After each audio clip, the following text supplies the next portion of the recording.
Yo, what's up everybody? Kendall Stokes coming to you. It's time for another video for the Spin Doctor and his Vinyl Mayhem YouTube channel.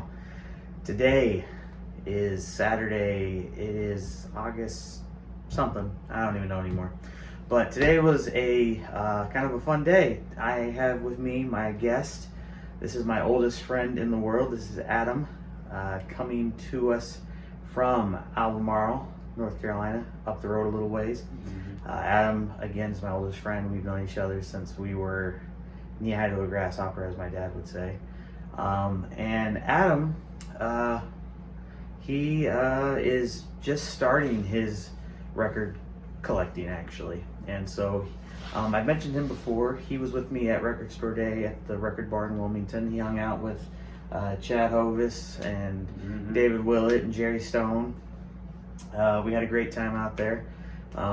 But he's just starting in his record collecting, and so today we hung out all day and we hit some of the local record stores here in Charlotte. And I figured, you know what's better than to do a video and show what we picked up today. So I figured, let's get into that. Do you want to go first or do you want me to go first? Your show. You go first. All right, so we went to 3 stores today. We went to, of course, Noble Records. You got to go there. We went to Premium Sound, and we went to Lunchbox. I actually didn't pick up anything at Noble for myself. So we went there. That's actually where Adam, I think, got all of his stuff today. And then today, when we went to Premium Second, I picked up one thing there. And then we went to Lunchbox.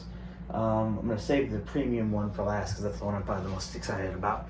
But at Lunchbox, they had this right here. This is Brian May, Back to the Light. Everyone knows I'm a huge Queen fan. He can attest to that. Growing up, we would rock out to Queen all the time. But this is Brian's first solo record. And this was the anniversary edition that came out in 2022, I think it was. Maybe it was 21. Well, it would have had to have been 22 because this album came out in 1992. This was actually in their used section, but it's still sealed.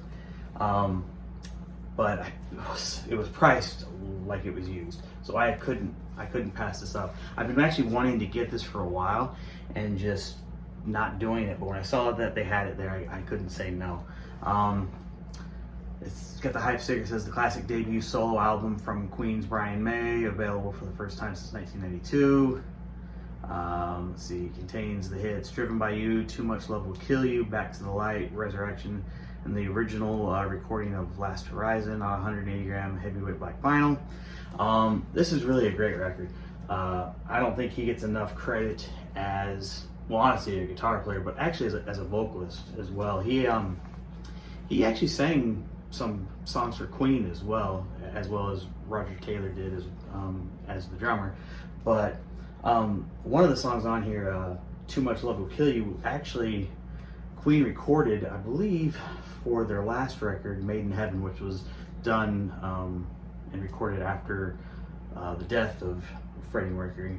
But you know, when Freddie was sick and knew that he was dying, he told the guys, you know, just bring me stuff and I will record it. But Freddie was always a fan of that song, and so I think he only recorded the first verse, and then they used Brian doing the second verse, if I remember correctly. I could be wrong on that. But Too Much Love Will Kill You was a great song. But I don't know if people know that Brian did it first before Queen released it. But this is a great record, and I just was super excited to find it. Like I said, I've been meaning to get it for a while, but just haven't. So very excited to add this to the collection. I just need to get his second record, and of course,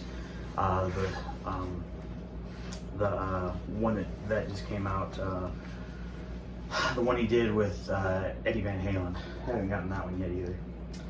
And then, like I was saying, we went to Premium as well, and that's where I found this jewel. I've shown some of his records before. I've even talked about when I went to his concert with my wife. But I finally got the debut album from Weird Al. This one, although not my favorite Weird Al record, it's still one you gotta have in the collection. This is what started it all. The songs like Ricky, My Bologna, I Love Rocky Road, and of course Another One Rides the Bus. All classic Weird Al songs that still just are great today. Love this cover. Just so much detail in the artwork on this. It just doesn't get any better than that. This is honestly getting harder and harder to find these in really great condition on that Rock and Roll Records label, not the Scotty Brothers label, but very stoked to find that. And those were the two that I picked up. And now we will shoot it over to Adam, who you will find out what kind of music he is really into. It's kind of stuff that'll piss your parents off. It's what it's known for, anyway. I'm more on the metal side of the music spectrum. One of my all-time favorites being Iron Maiden, all the way up to Megadeth, all the way to Lamb of God. I mean, if it's metal, chances are I enjoy it. But the first one I got was, I guess, I mean, you talked about it earlier, it kind of predated the classification of a metal band because it has more of a, almost like psychedelic rock type sound, kind of give you like a, almost like a Vanilla Fudge vibe or something, where it's that.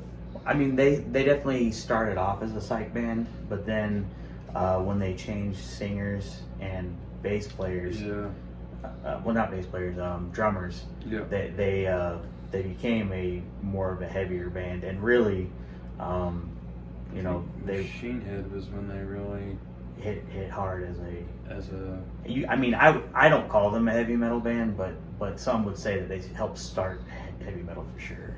Yeah, and we're talking about, if you hadn't figured it out by now, Deep Purple.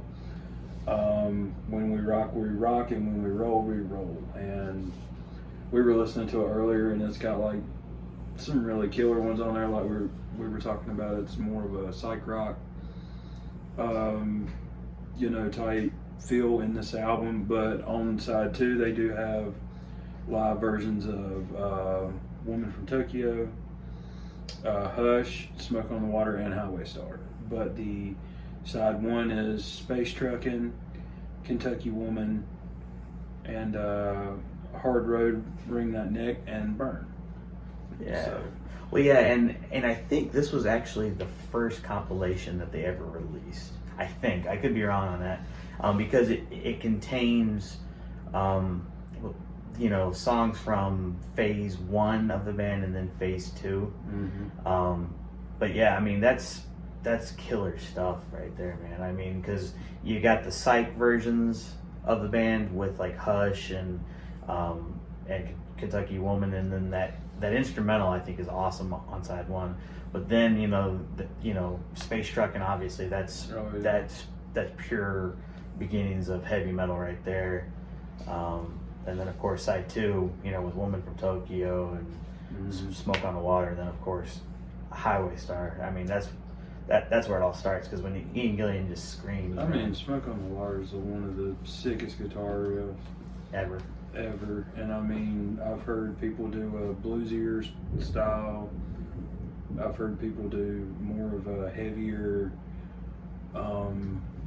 almost power riff type style of playing it, and it sounds good just about any way you play it. It's a killer riff. Yeah, but that right there, you know, for anyone that's getting into Deep Purple, that's a great comp to start with. Mm-hmm. And so, like, if you don't have any Deep Purple in your collection, starting with that is a good way to go. And it's pretty cheap too. You can pick it up from anywhere from $10 to $15. Yeah, I think it was 10. Yeah, and Adam got that at Noble. Mm-hmm. Noble Records. As where he got this one as well. And mentioned them earlier as one of my tops.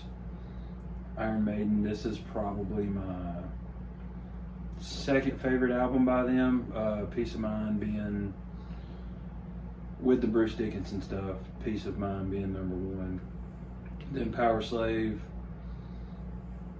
There's always that dispute with Di'Anno, but how they sounded first 2 albums, he suited Oh yeah. the sound. His voice wasn't terrible, but he didn't have that operatic voice like Bruce did in the earlier days, Number of the Beast, and Well, and there was always that classification where people said, their first two albums they were a punk band, yeah, and after that they became a heavy metal band. yeah, So I mean, definitely. So, more, I mean- more punk related when they first Yeah. started out, but so really you could almost say that they were just two different bands at the time. So oh yeah, but I mean with this one, Aces High, 2 Minutes to Midnight. Oh man, A Power Slave, the title track, and Rhyme of the Ancient Mariner, which is probably my favorite song off the whole album. I mean, it's just a killer track. yeah, I mean there's some great stuff on this one, that's for sure. I mean for me, I probably would definitely go. I mean, I'm more of a hits guy when it comes to Iron Maiden, although technically you could say they don't have hits because they're not a. Super main. Well, Yeah, they weren't they're not a mainstream mainstream then. band. Now they're kind of. They're more mainstream now, obviously, but Which is crazy, but if you think about video game culture, true.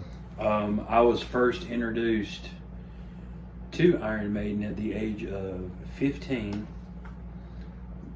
when I talked my parents into buying me Grand Theft Auto Vice City. 2 Minutes to Midnight was on the soundtrack for V-Rock, and I remember the first time I heard that song, I was like, what is this, and why haven't I heard it before? Because most of the music that they do put on the soundtracks for Grand Theft Auto are songs that are usually really commercially successful, had a lot of radio time, but for some reason when they did Vice City, they strayed away from the hair metal genre. Yeah, 'cause- Mostly they were more like Megadeth, Slayer. Wasn't Dio or Black Sabbath with Dio in that? He was on Grand Theft Auto 4, the song Heaven and Hell. I thought that was on Vice City for some reason. That was on Grand Theft Auto 4 when you play the Ballad of Gaytona. Oh, okay. But Anyway, I mean, they had, was it Slayer, Megadeth, Iron Maiden, a group that they made up just for the game called Love Fist.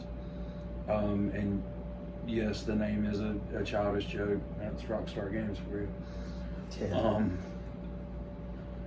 They did have some Motley Crue. They had Too Young to Fall in Love, Yeah, and then they had Come On Feel the Noise. Quite Right, We're Not Gonna Take It by Twisted Sister. But for the most part, the songs that were on the V-Rock station were mostly not very commercially successful, and that was, like I said, when I first laid ears on Iron Maiden and was like, where have you been? And since then it's been, me and him's gone to see him live together. Yep. That was amazing. Alice Cooper opened up for him, which is No. awesome. Yeah, I don't think you could ask for a better.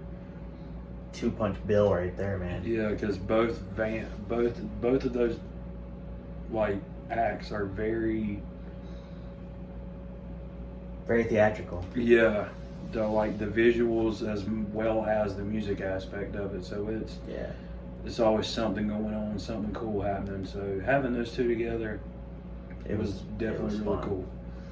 Yeah. So yeah, man, I would say Power Slaves. I don't know if it's not my favorite by them, but it's definitely a great album to have. So definitely. Especially if you're like me and you're a metalhead, and Yeah, for sure.